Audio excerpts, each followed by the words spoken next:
O Christ, whose mercy like a river flows, in gratitude my heart its song bestows. From sin's abyss your love has set me free. In awe of grace I bow my head to thee. Thy mercy's breath no mortal tongue can tell. Your grace extends where the shadows dwell. In wondrous love my soul now finds its rest. Your precious blood has made my spirit blessed. By every lash and by every thorn crown pain, thy sacrifice has cleansed my soul from stain. O Lamb of God, on cross exalted high, for us you bore the way, for us to die. Thy mercy's breath no mortal tongue can tell. Your grace extends where the shadows dwell.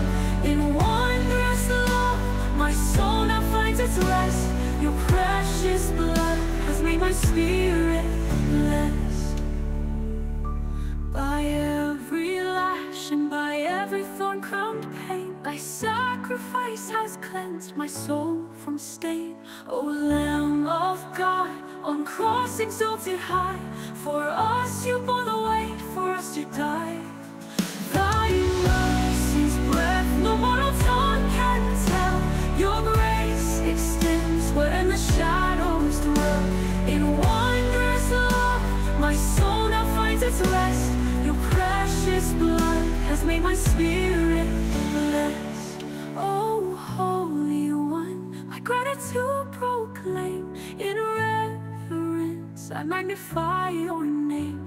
For by your wounds our healing was secured. In your embrace eternal life assured. O Savior dear, my heart with praise will ring. In joyful hymns your boundless grace I sing. Your sacrifice, the purest gift of love, reveals the glory of our God above. Thy mercy's breath no mortal tongue can tell. Your grace extends where the shadows dwell. In wondrous love my soul now finds its rest. Your precious blood has made my spirit blessed.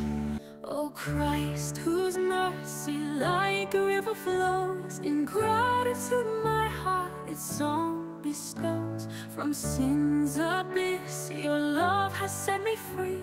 In awe of grace I bow my head to thee. Thy mercy's breath no mortal tongue can tell. Your grace extends where the shadows dwell. In wondrous love my soul now finds its rest. Your precious blood has made my spirit blessed. By every lash and by every thorn-crowned pain, thy sacrifice has cleansed my soul from stain. O Lamb of God, on cross exalted high, for us you bore the way, for us to die. Thy mercy's breath no mortal tongue can tell. Your grace extends where the shadows dwell. In wondrous love my soul now finds its rest. Your precious blood has made my spirit blessed. Boa noite, pessoal. Meu nome é Augusto Maranhão. Estou aqui junto com Regina Leme, relatando alguns fatos que aconteceram na aparição de Nossa Senhora das Graças em Simbres, estado de Pernambuco. E eu quero salientar aqui que isso não é uma aula, né? Nós estamos relatando um fato verídico que aconteceu em 1936, e a metodologia que nós utilizamos é a leitura dos documentos, que neste caso estão, na sua maioria, em livros, né? Ana Lígia Lira. Esse é o 7º vídeo que nós estamos fazendo, né? Autora do livro O Inquisidor de Simbres e do Diário do Silêncio. E também tem o padre Dom Rafael Maria Francisco da Silva, OSB, né? que também escreveu um livro, e eu vou comentar ele aqui para vocês. E eu quero só frisar que não é uma aula, né? Então é importante que vocês entendam que é um relato de tudo que nós estamos pesquisando, né? Eu fiz uma viagem, fui a Simples, fiquei realmente impactado com a beleza e com a sensibilidade do lugar, né? Um lugar maravilhoso. E eu resolvi, junto com Regina, fazer esse trabalho de exposição desses fatos para vocês, né? Ok? Então, nós começamos com algumas orações e depois entraremos no livro do Tratado de São Luís Maria Grignon de Montfort, onde vocês vão ver, né, que já é digamos assim, um movimento, né, que Nosso Senhor vem fazendo para expor e fazer com que a Nossa Senhora, né, fique mais conhecida entre vocês, né, entre nós, né, de um modo geral, ok? Então é isso. Vamos começar com as orações, então. Pelo sinal da Santa Cruz, livrai-nos, Deus, nosso Senhor, dos nossos inimigos, em nome do Pai, do Filho e do Espírito Santo. Amém. Vinde, Espírito Santo, vinde por meio da poderosa intercessão do Imaculado Coração de Maria, vossa amadíssima esposa. Vinde, Espírito Santo, vinde por meio da poderosa intercessão do Imaculado Coração de Maria, vossa amadíssima esposa. Vinde, Espírito Santo, vinde por meio da poderosa intercessão do Imaculado Coração de Maria, vossa amadíssima esposa. Virgem Santíssima, tuus totus ego sum, et omnia mia tua sunt. Sou todo vosso, minha querida Senhora, com tudo que tenho. Amém. Agora nós vamos rezar a oração criada por São Tomás de Aquino. Criador inefável, vós que sois a fonte verdadeira da luz e da ciência, derramai sobre as trevas da minha inteligência um raio da vossa caridade. Regina. Dai-me inteligência para compreender, memória para reter, facilidade para aprender, sutileza para interpretar e graça abundante para falar. Meu Deus, semeai em mim a semente da vossa bondade. Fazei-me pobre sem ser miserável, humilde sem fingimento, alegre sem superficialidade, sincero sem hipocrisia, que faça o bem sem presunção, que corrija o próximo sem arrogância, que admita a sua correção sem soberba, que a minha palavra e a minha vida sejam coerentes. Concedei-me verdade das verdades, inteligência para vos conhecer, diligência para vos procurar, sabedoria para vos encontrar, uma boa conduta para vos agradar, confiança para esperar em vós, constância para fazer a vossa vontade. Orientai, meu Deus, a minha vida. Concedei-me saber o que me pedis e ajudai-me a realizar para o meu próprio bem e de todos os meus irmãos. Amém. Então, pessoal, vamos retomar aqui, né, a partir do livro de São Luís Maria Grignon de Montfort, o Tratado da Verdadeira Devoção à Santíssima Virgem. Como eu venho sempre dizendo, esse livro ele foi escrito e depois foi escondido, né? Foi escondido por obra do demônio, quase 100 anos, para depois ele voltar e dar seguimento à sua missão, né? Que é justamente explicar, mostrar, definir quem de fato é Nossa Senhora, né?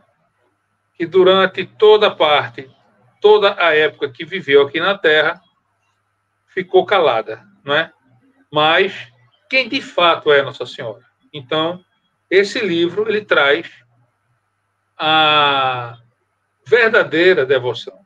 Ele expõe Nossa Senhora como de fato ela é, né?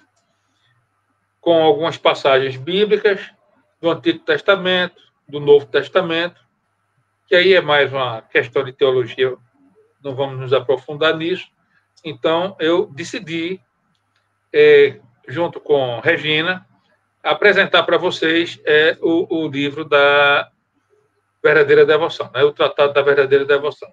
E ele vai ser o nosso balizador. A partir dele, aí nós vamos falar sobre retomar os fatos das aparições de Nossa Senhora das Graças em Simbres.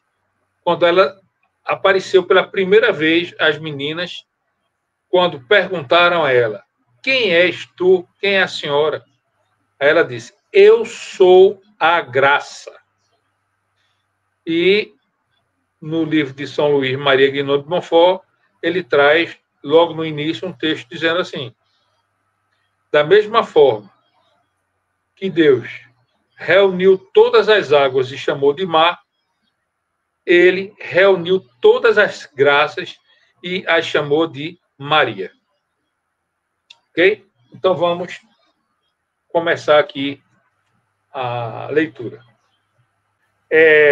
O item 50, o item que coincide com a página aqui no meu, né? O item 51 e o item finaliza aqui no item 54. Item 50. Isso aqui não é uma aula, não é? Nós estamos aqui relatando fatos históricos ocorridos durante todo esse tempo, né, das aparições de Simbres, e deu início em 1936. Né? Então, assim, essa introdução com o Tratado da Verdadeira Devoção é apenas para que vocês entendam qual é a vontade de Deus e por que Nossa Senhora vem aparecendo tantas e tantas vezes em vários lugares. Apareceu em Portugal, apareceu em Akita, no Japão, apareceu aqui em Campinas, em 1930, em 1936, aqui em Pernambuco, em Garabandal, e outras mais, né? Apareceu no México. Isso tudo foi depois que chegou o tempo dela começar a se manifestar, digamos assim, né? O tempo de ocultismo de Nossa Senhora, né, passou. Agora ela ela está se apresentando como rainha de todos os anjos e de todos os santos. Depois da Santíssima Trindade, Pai, Filho e Espírito Santo, ela é a rainha. Digamos assim, a quarta pessoa, né? Vamos aqui ao livro. Item 50, do Tratado da Verdadeira Devoção à Santíssima Virgem. Deus quer, portanto, nesses últimos tempos, revelar-nos e manifestar Maria, a obra-prima de suas mãos. Parágrafo 1º. Porque ela se ocultou neste mundo e, por sua humildade profunda, colocou-se abaixo do pó, obtendo de Deus, dos apóstolos e evangelistas, não ser quase mencionado. Parágrafo 2º. Porque, sendo a obra-prima das mãos de Deus, tanto aqui embaixo, pela graça, como no céu, pela glória, Ele quer, por ela, os viventes o louvem e glorifiquem sobre a terra. Terceiro, visto ser ela a aurora que precede e anuncia o sol da justiça, Jesus Cristo deve ser conhecida e notada para que Jesus Cristo o seja. Item 4, parágrafo 4º. Pois que é a via pela qual Jesus Cristo nos veio a primeira vez, ela o será ainda, a segunda via, embora de modo diferente. Item 5º. Pois que é o meio seguro e o caminho reto e imaculado para se ir a Jesus Cristo e encontrá-lo plenamente. É por ela que as almas, chamadas a brilhar em santidade, devem encontrá-lo. Quem encontrar Maria, encontrará a vida, conforme Provérbios 8:35. Isto é, Jesus Cristo, que é o caminho, a verdade e a vida. João 14:6. Vou repetir essa parte. Quem encontrar Maria, encontrará a vida. Isto é, Jesus Cristo, que é o caminho, a verdade e a vida. João 14:6. Mas não pode encontrar Maria quem não a procura. Não pode buscá-la quem não a conhece. E ninguém procura nem deseja o que não conhece. É preciso, portanto, que Maria seja mais do que nunca conhecida, para maior conhecimento e maior glória da Santíssima Trindade. Por isso, nós estamos aqui apresentando para você a aparição de Símbris. São muitas coisas extraordinárias. São milagres e milagres. A própria aparição é um milagre descomunal. Descomunal. Quando nós formos falar do padre que foi indicado pelo bispo de Pesqueira para fazer a inquirição das meninas, das duas videntes, vocês vão ver que maravilha. Coisa esplêndida. E, se eu não me engano, foi a única aparição de Nossa Senhora onde ela se coloca à disposição de um sacerdote para ser inquirida. Em nenhuma aparição, um sacerdote ficou indagando e perguntando, e como vocês, para quem está acompanhando esse trabalho, deve ter visto nos primeiros vídeos e vão ver doravante. Item 6. Nesses últimos tempos, Maria deve brilhar, como jamais brilhou, em misericórdia, em força e graça. Em misericórdia para reconduzir e receber amorosamente os pobres, pecadores e desviados, que se converterão e voltarão ao seio da Igreja Católica. Em força contra os inimigos de Deus, os idólatras, cismáticos, maometanos, judeus e ímpios, empedernidos, que se revoltarão terrivelmente para seduzir e fazer cair, com promessa e ameaças, todos os que lhes forem contrários. Deve, enfim, resplandecer em graça para animar e sustentar os valentes soldados e fiéis de Jesus Cristo, que pugnarão por seus interesses. Item 7. Maria deve ser, enfim, terrível para o demônio e seus sequazes, como um exército em linha de batalha, principalmente nesses últimos tempos. Pois o demônio, sabendo bem que pouco tempo lhe resta para perder as almas, redobra cada dia seus esforços e ataques. Suscitará em breve perseguições cruéis e terríveis, emboscadas aos servidores fiéis e aos verdadeiros filhos de Maria, que mais trabalho lhe darão para vencer. Pronto. Terminamos essa introdução, agora vamos entrar no item 51. 51. É principalmente a estas últimas e cruéis perseguições do demônio que se multiplicarão todos os dias até ao reino do anticristo, que se refere àquela primeira e célebre predição e maldição que Deus lançou contra a serpente no paraíso terrestre. Vem a propósito explicá-la aqui, para a glória da Santíssima Virgem, salvação de seus filhos e confusão do demônio. Gênesis 3,15. Porém, inimizades entre ti e a mulher, e entre a tua posteridade e a posteridade dela. Ela te pisará a cabeça, e tu armarás traições ao seu calcanhar. Só uma pausa aí, nessa leitura. Olha só. Porém, inimizades, Gênesis 3,15, tá? Porém, inimizades entre ti, a serpente, o dragão, e a mulher.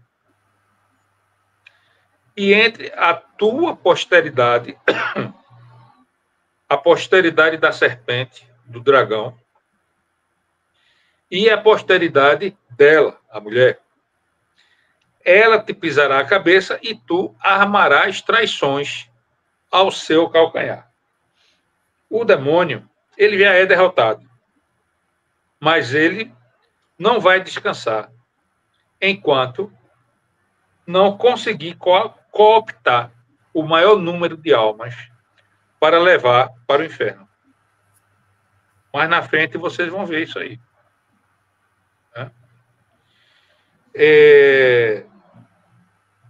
Continua, Regina. O item 52, por favor. 52. Uma única inimizade Deus promoveu e estabeleceu. Inimizade irreconciliável, que não só há de durar, mas aumentar até o fim. Segura um pouquinho aí, Regina. Vamos frisar isso, tá? Deus colocou uma única inimizade. Única. Ele promoveu e estabeleceu inimizade irreconciliável. Não é uma mera inimizade, não é uma inimizade que se perdoa. Ele, o próprio Deus, promoveu uma inimizade irreconciliável entre a mulher e o dragão. Mais para frente, vocês vão ver que essa inimizade, ela transcende a mulher e o dragão.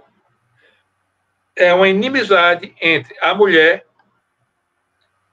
a sua descendência e os seus servos, e o dragão, a sua descendência e seus escravos. Aí vem uma pergunta. Quem é a descendência e os servos da mulher? Quem são? Quais são? E quais são as dependências e os escravos do dragão? Vai, Regina, continua, por favor. A inimizade entre Maria, sua digna mãe, e o demônio, entre os filhos e servos da Santíssima Virgem e os filhos e sequazes de Lúcifer, de modo que Maria é a mais terrível inimiga que Deus armou contra o demônio.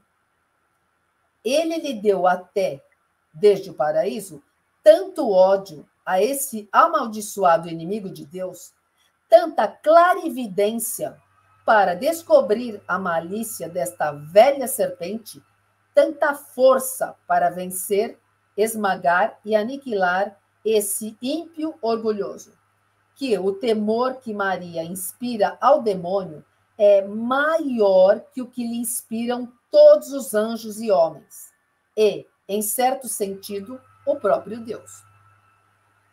Olha só, olha como é poderoso isso aí. Olha só.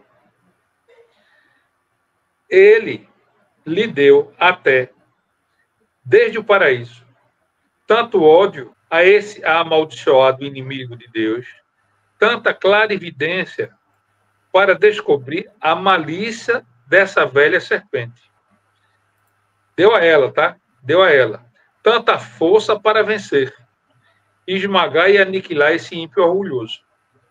Que o temor que Maria inspira no demônio, ele teme tanto ela, é um temor tão absurdo, que o santo aqui diz que é maior que o que lhe inspiram todos os anjos e homens. Inclusive, por exemplo, São Miguel Arcanjo, São Rafael Arcanjo, né, os serafins, né, todos os anjos e todos os homens. E, em certo sentido, o próprio Deus. O demônio teme mais Nossa Senhora e, em certo sentido, teme mais ela do que o próprio Deus. É isso que ele está dizendo aqui. Porque o demônio teme Nossa Senhora muito mais do que os anjos e santos de Deus. E, em certo sentido, ele teme mais Nossa Senhora do que o próprio Deus. Olha só a força dessa mulher maravilhosa. De uma humildade singular. A mais preciosa das criaturas. A graça. Todas as graças de Deus estão nela. Todos os tesouros de Deus estão nela. Ela é o cofre dos tesouros de Deus. Ela detém todas. Não é a maioria das graças, não. Todas as graças de Deus. Tanto poder e tanta humildade. Vocês vão perceber isso dela por intermédio das meninas.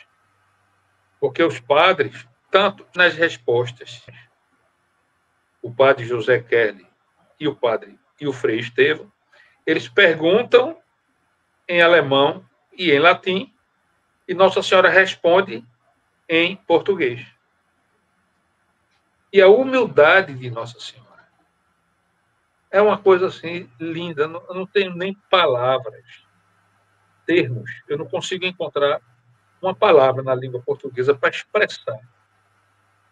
E o que é mais interessante é que quanto mais humilde, mais força, mais poder.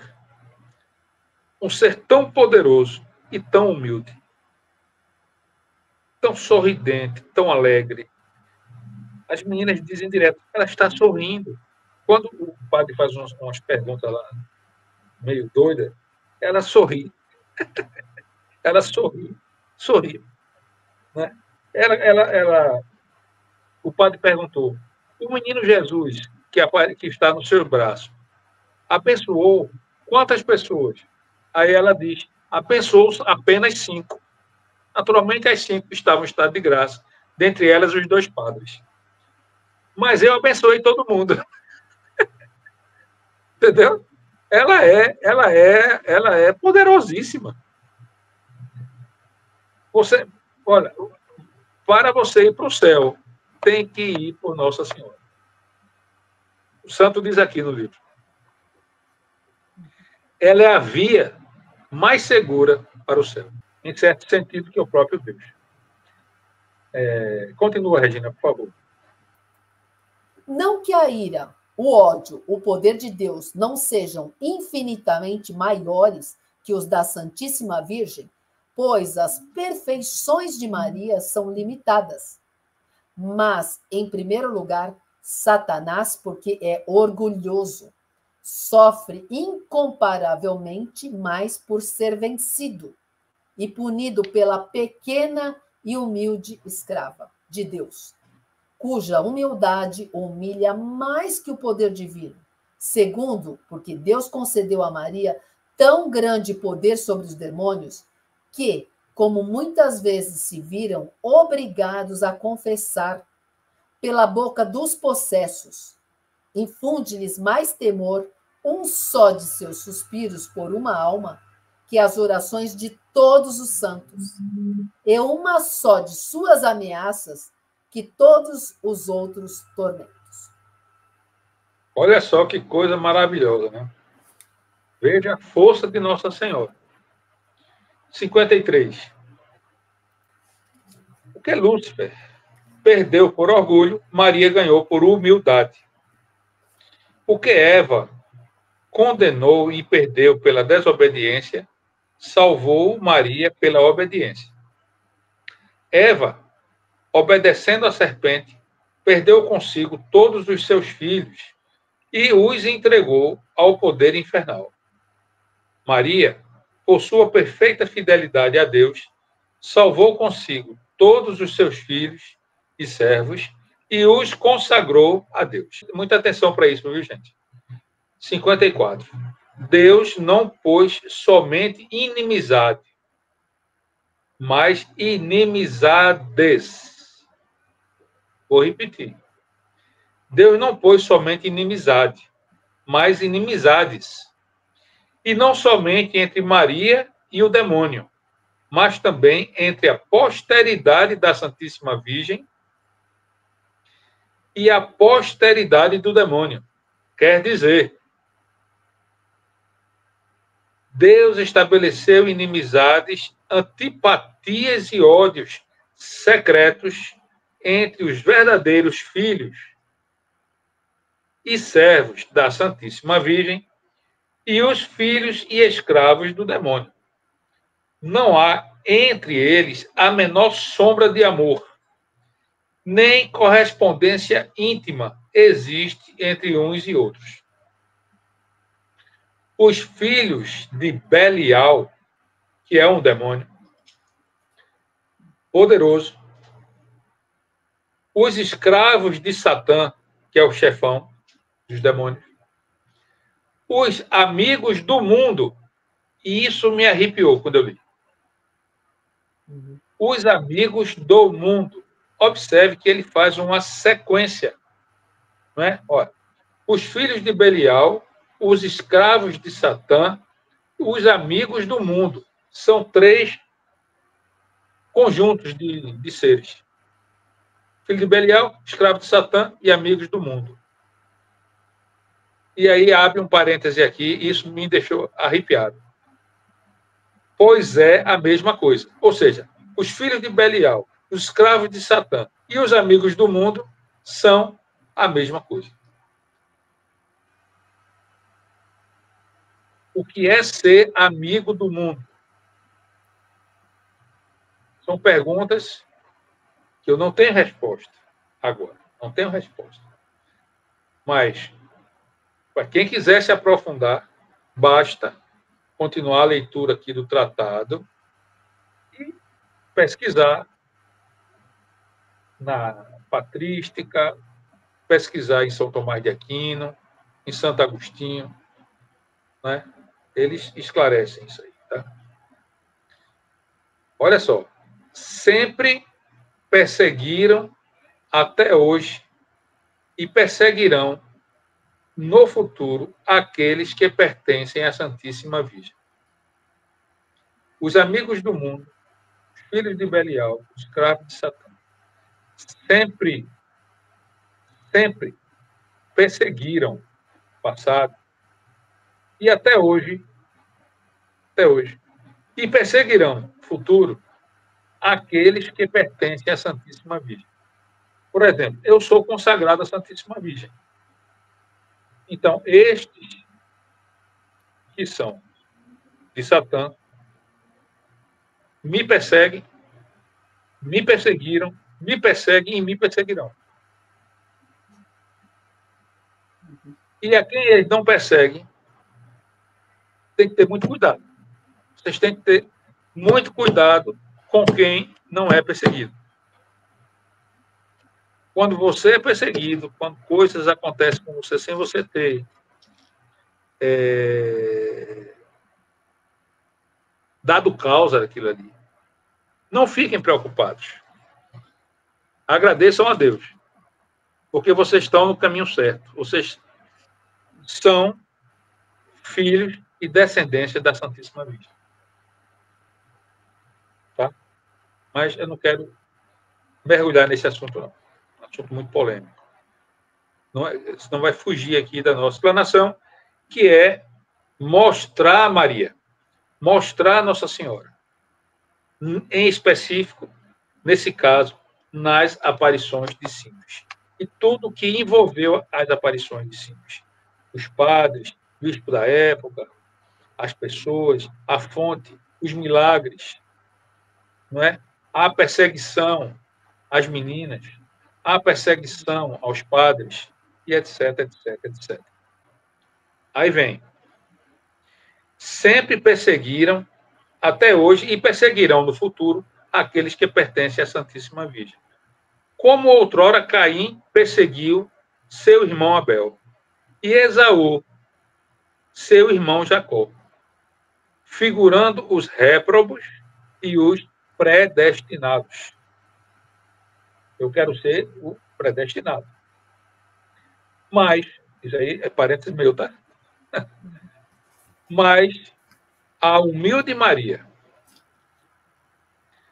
será sempre vitoriosa na luta contra esse orgulhoso. E tão grande será a vitória final que ela chegará ao ponto de esmagar-lhe a cabeça, sede de todo o orgulho. Ela descobrirá sempre sua malícia de serpente, desvendará suas tramas infernais, desfará seus conselhos diabólicos e até o fim dos tempos garantirá seus fiéis servidores contra as garras de tão cruel inimigo. Pessoal, os filhos de Maria rezam o texto todo dia. Não precisa se debruçar em tratados teológicos, etc., para ter os dons, né, que Maria tem para descobrir os ardis, as ciladas do demônio. Basta essa oração diária, oração do texto. Oração do texto. Né? Louvar ela, amá-la, sem querer nada em troca. Apenas amá-la. Porque ela vai fazer tudo por você. E não é ela já faz tudo por você. Ela já cobre você de graça. O que falta é você se abrir às graças. E a oração do texto é a chave que abre a porta do seu coração para entrar as graças de Maria. Graças do entendimento, graças da inteligência, graças do amor, graças da compreensão, graças da paciência, graças da fortaleza, e etc, etc, etc. Porque ela é a graça, ela é o tesouro onde está todas as graças de Deus. Aqui é a chave para abrir a porta do seu coração, para que ela, do outro lado, abra a porta do coração dela e una o coração dela com o seu. Está aqui a chave para unir o coração de Nossa Senhora com o seu coração. Essa oração. Vamos finalizar aqui. Mas o poder de Maria sobre todos os demônios há de patentear-se com mais intensidade nos últimos tempos. Estamos nele? Estamos nos últimos tempos? Quando Satanás começar a armar insídias ao seu calcanhar, isto é, aos seus humildes servos, aos seus pobres filhos, os quais ela suscitará para combater o príncipe das trevas. Inteligência para poder combater o príncipe das trevas. Eles serão pequenos e pobres aos olhos do mundo. Eles, os filhos de Maria, tá? E rebaixados diante de todos como o calcanhar. calcados e perseguidos como o calcanhar em comparação com os outros membros do corpo. Mas, em troca, eles serão ricos em graça de Deus, em graças de Deus. Graças que Maria lhes distribuirá abundantemente. Estão entendendo isso aí? Regina, está entendendo isso? Sim.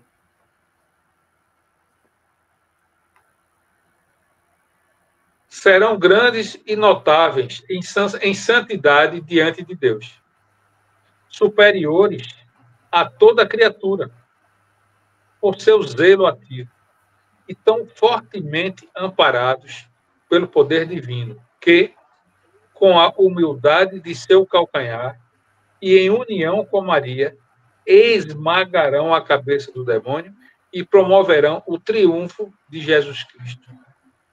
Amém? Amém. E o próximo item vai ser sobre os apóstolos dos últimos tempos. Nós vamos falar isso, sobre isso nos próximos vídeos, como introdução à aparição de si. Nesse bloco agora nós vamos falar sobre o padre José Kerley, o sacerdote de Nossa Senhora das Graças. Então, vocês têm aí no slide um resumo, né? A chegada de José Kerley ao Brasil, em 1909. Tudo indica que foi essa data, né? Segundo os familiares. O restante da família chegou em 1924. Pai, mãe e mais 4 filhos, Afonso, Cal, Alois e Ema. Essa última falecida na Revolta de 30, na deposição do governador Estácio Coimbra, aqui em Pernambuco, tá?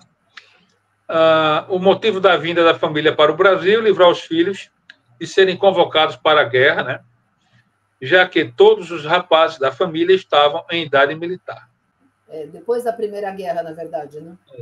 Depois da Primeira Guerra. Registros encontrados nos anais da Assembleia Legislativa do Estado de Pernambuco, né? Eles eram judeus de nascimento, assim como Maria e Jesus Cristo. Tradicionalmente católicos, tanto no Brasil como na Alemanha. Bom, esse é o resumão, mas conforme eu venho falando com vocês, eu vou ler aqui o livro, né? Vou começar a ler uma parte, Regina vai ler a outra, porque a nossa ideia aqui é trazer a informação ipsilíteres para vocês, né? Para que vocês, se quiserem se aprofundar e pesquisar mais e terem o interesse de visitar Simbres, Pernambuco, conhecer essa aparição. Então, é importante compreender e entender que isso tudo está registrado aqui num dos livros de Ana Lígia, que é esse aqui, que é o Diário do Silêncio. Segundo Maria da Luz, que após fazer os votos, Maria da Luz é uma das videntes, né? Que após fazer os votos, passou a chamar-se irmã Adélia, foi a própria Nossa Senhora das Graças que escolheu o padre José Kerley para fazer parte do processo de investigação da veracidade das aparições. No entanto, o padre Kerley foi além disso. Ele transformou-se em um dos principais personagens desta história quando chamou para si a responsabilidade de proteger as 2 pobres meninas, fazer de tudo para encaminhá-las na vida pelos melhores caminhos, por tudo ou apesar de tudo. O que padre Kerley viu em Simbres naqueles dias e que está tão bem explicado no Diário do Frei Estevão, esse livro aqui trata do Diário do Frei Estevão. Já esse aqui trata do Diário do padre Kerley. Só que o Diário do Frei Estevão traz inúmeras anotações do diário do padre Kerley, complementadas com as observações do Frei Seu. Okay? Não teria sido acaso ele, ainda tão jovem, ter alcançado o importante posto de secretário da Diocese de Pesqueira, no interior de Pernambuco, diocese à qual pertencia a paróquia de Simbres, e, por seu posto, merecer a irrestrita confiança do senhor bispo, ao ponto de tê-lo enviado ao pequeno lugarejo onde estavam se dando os fenômenos. Padre Kerley foi assim nomeado inquisidor oficial da Igreja Católica para as suas aparições em Simples. É porque nessa época é supostas aparições ainda, né? Isso. Ele não tinha feito ainda as suas investigações. A partir daqui, nós vamos falar sobre o Padre Kerley, quem era a pessoa dele, de onde ele veio, e etc, etc. Né? Então, aqui estamos na página 136. No diário que a irmã Adélia vai escrever anos depois, e a pedido do próprio padre, ela espontaneamente o cita em diversos trechos. Eu preciso aqui testemunhar que havia na cabeceira de sua cama, irmã Adélia, já nos últimos anos de sua vida, um quadro com a foto do padre e padrinho. E aqui tem uns trechozinhos, cartas da irmã Adélia, né? Mas o que diferenciava o padre José Kerley dos outros padres, ao ponto de transformá-lo em um escolhido por Nossa Senhora? Gravem bem isso, foi Nossa Senhora que escolheu eles, tá? Que escolheu esse padre. Quais teriam sido os passos dados por este padre no longo caminho que o conduziu da cidade de Reis, em alemão, eu vou aportuguesar aqui a leitura, da cidade de Reinstetten, estado de Winterberg, na Alemanha, onde nasceu em 19 de maio de 1881, até os confins do Brasil. Quais teriam sido os passos dados por este padre, né? Palavras de Ana Lígia agora. Fui atrás de respostas para estas perguntas, e o que descobri foi surpreendente. Bom, Regina, eu queria que você lesse essa parte aí agora, por favor. Okay. José Kerley era um jovem que acabara de concluir o curso superior de medicina na Universidade de Munique, Alemanha. Por intermédio de um amigo, conheceu o prior dos beneditinos, que recrutavam estudantes de medicina ou médicos recém-formados para vir ao Brasil, no caso Recife, fundar uma escola de agronomia e veterinária. Esta escola daria posteriormente origem à atual Universidade Federal Rural de Pernambuco, uma entidade de respeito e reconhecimento internacional. Na universidade, há uma placa em homenagem ao padre Kerley, onde ele é citado como um dos fundadores. Para um pouquinho aí, Regina, por gentileza. Isso. Gente, lembrando, tá? Ele veio para o Brasil, entrou no mosteiro dos beneditinos, e olhe de onde surgiu a Universidade Federal Rural de Pernambuco. Tá?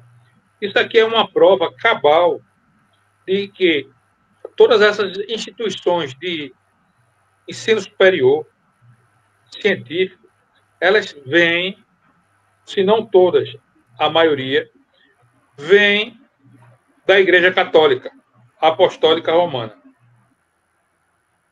Tá? Então, assim, ele veio com uma missão de fundar a Universidade Federal Rural de Pernambuco. Né? Inclusive, tem uma placa em homenagem a ele, tá?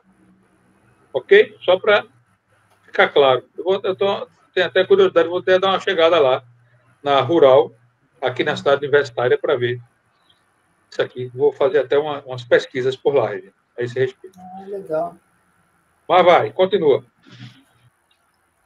Luiz Kerley, sobrinho neto do padre José Kerley, é quem nos conta que a resposta inicial dada por seu tio-avô ao convite para participar da Expedição Brasil foi: isso não é para mim, meu negócio é gente.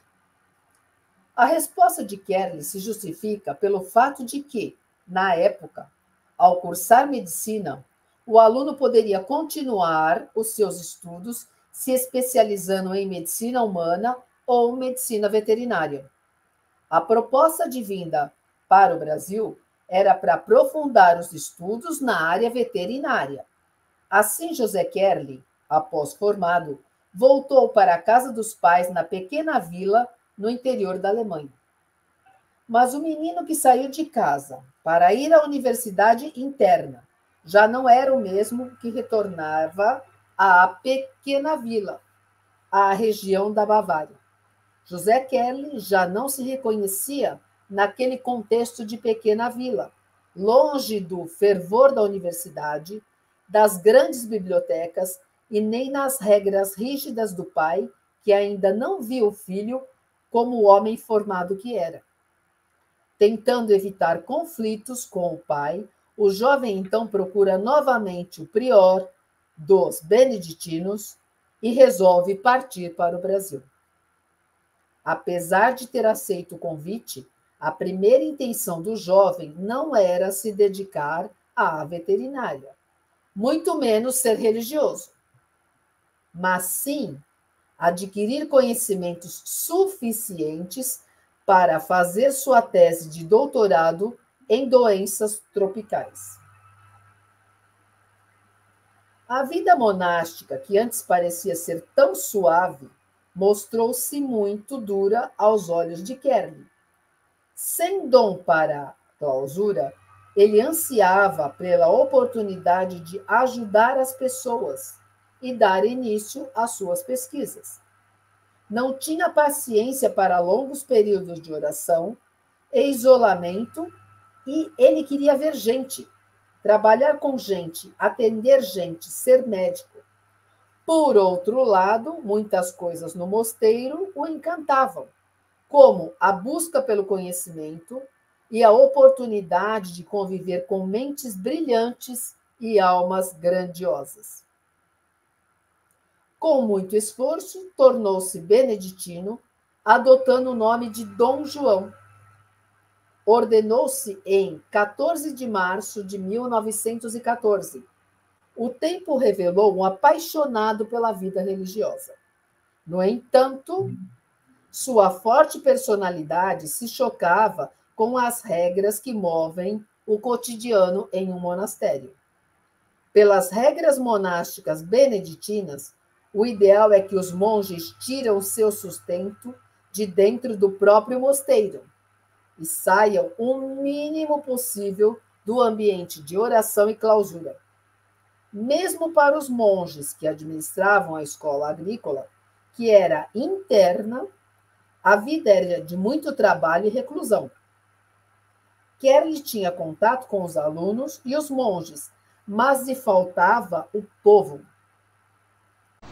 Aqui vocês estão vendo a imagem das duas videntes, Maria da Conceição e Maria da Luz, e do padre Kerley, ainda jovem, quando entrou para o mosteiro da Ordem dos Beneditinos.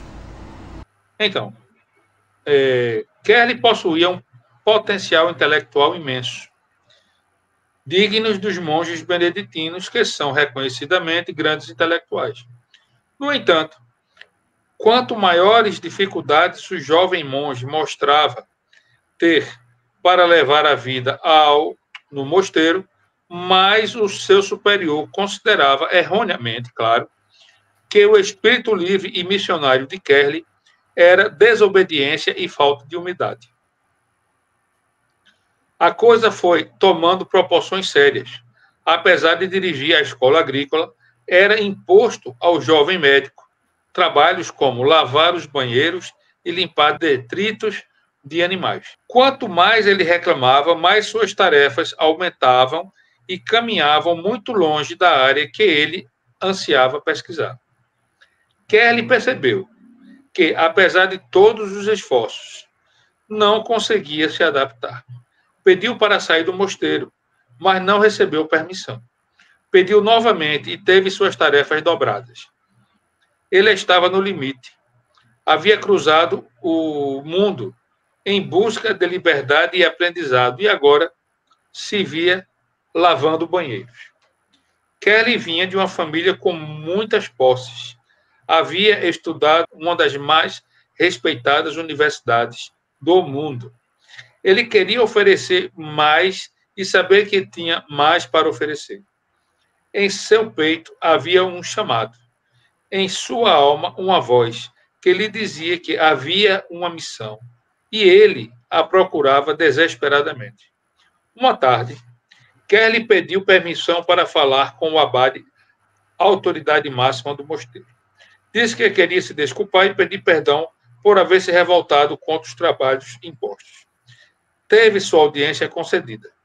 Na verdade, o desespero já havia batido à porta do jovem e ele tinha passado dias planejando uma ação, mesmo que fosse extrema. Seu desejo era ir embora do convento.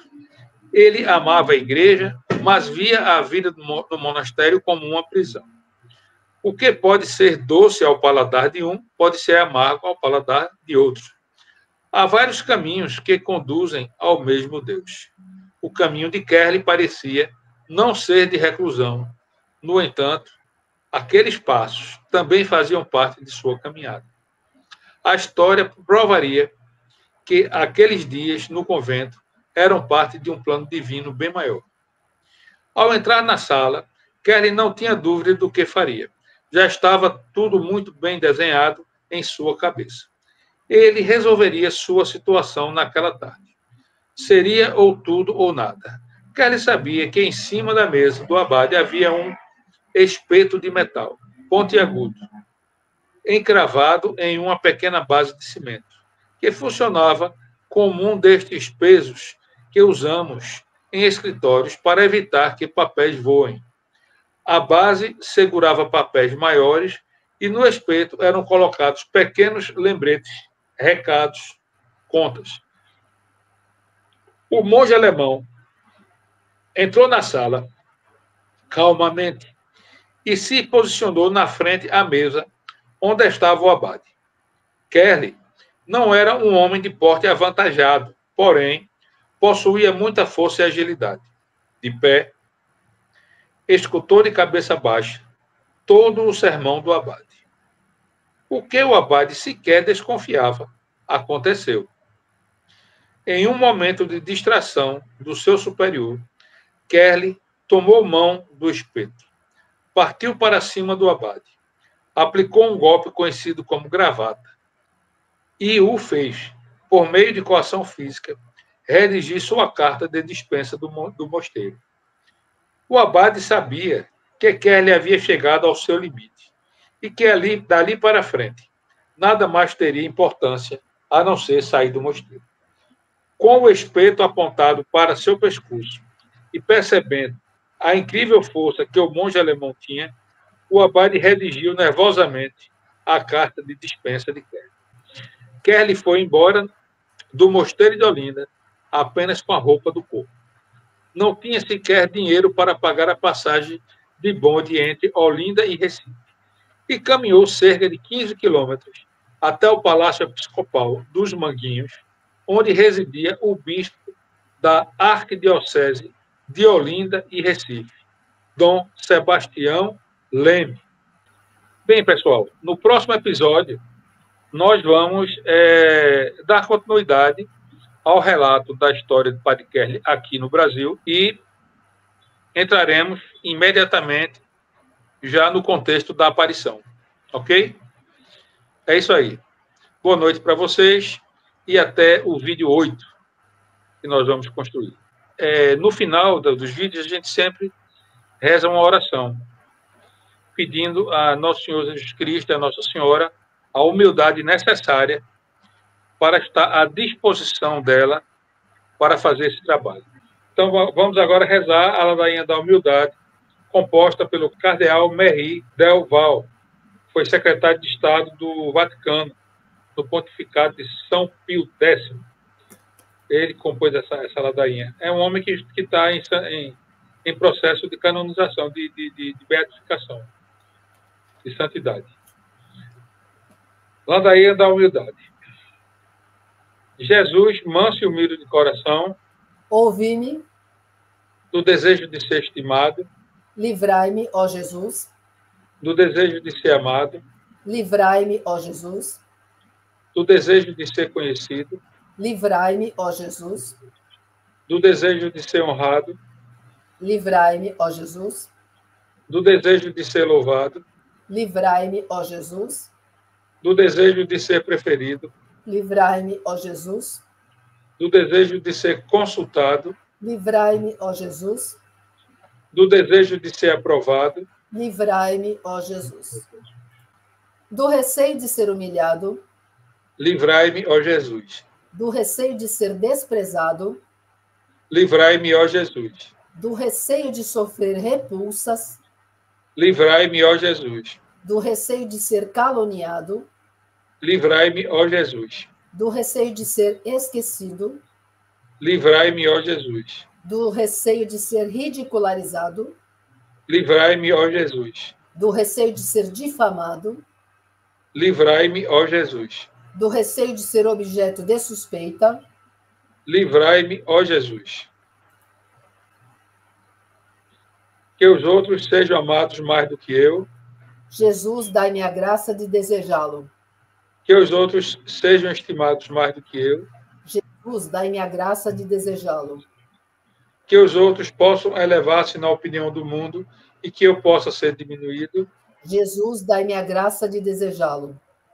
Que os outros possam ser escolhidos e eu posto de lado. Jesus, dai-me a graça de desejá-lo. Que os outros possam ser louvados e eu desprezado. Jesus, dai-me a graça de desejá-lo. Que os outros possam ser preferidos a mim em todas as coisas. Jesus, dai-me a graça de desejá-lo. Que os outros possam ser mais santos do que eu, embora me torne o mais santo quanto me for possível. Jesus, dai-me a graça de desejá-lo. Amém? Amém. Oh Christ, whose mercy like a river flows, in gratitude my heart its song bestows. From sin's abyss your love has set me free. In awe of grace I bow my head to thee. Thy mercy's breath no mortal tongue can tell. Your grace extends where the shadows dwell. In wondrous love my soul now finds its rest. Your precious blood has made my spirit blessed. By every lash and by every thorn crown pain, thy sacrifice has cleansed my soul from stain. O Lamb of God, on cross exalted high, for us you bore the way, for us to die. Thy mercy's breath no mortal tongue can tell. Your grace extends where the shadows dwell. In wondrous love my soul now finds its rest. Your precious blood has made my spirit blessed. O Christ, whose mercy like a river flows, in gratitude my heart its song bestows. From sin's abyss your love has set me free. In awe of grace I bow my head to thee. Thy mercy's breath no mortal tongue can tell.